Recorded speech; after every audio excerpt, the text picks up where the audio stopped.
Hi, church. Almost every single day that I wake up, I am tempted to wake to my work. I mean that I am greeted by the endless to-do list and the pressures of life that want to give me an itinerary of everything that I have to do that given day. In fact, sometimes two little people will come and run up on my bed in the morning, greeting me, reminding me of all the responsibilities I have as a father. And while that can be joy-filled at times, many times it's a pressure that I place on myself, where God wants to reveal to me that there is a much greater gift that he has to bestow to me in his rest. Hebrews chapter 4, verse 10 and 11 says this: "For whoever has entered God's rest has also rested from his works as God did from his. Let us therefore strive to enter that rest, so that no one may fall by the same sort of disobedience."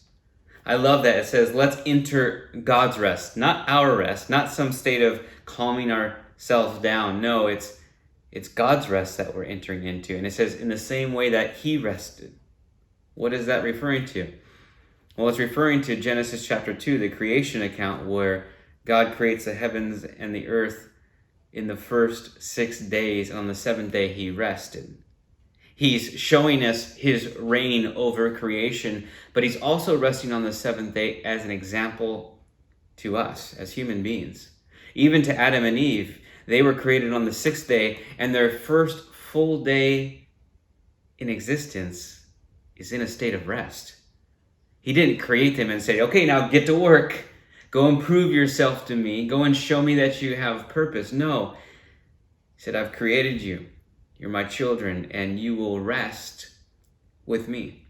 Think about it. Even in human development, what's the first stage of a human being born? They're babies, completely dependent on their parents and their community.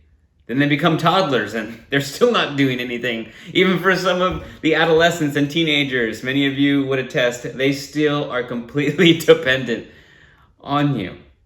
What's God trying to show us?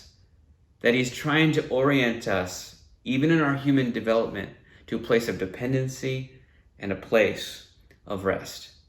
Even when you take a look at the Jewish day, they start their days in the evening because they believe that you start the day with rest and go to sleep and you wake to his work. That's right, my friend. In our lives, we do not have to wake to our work.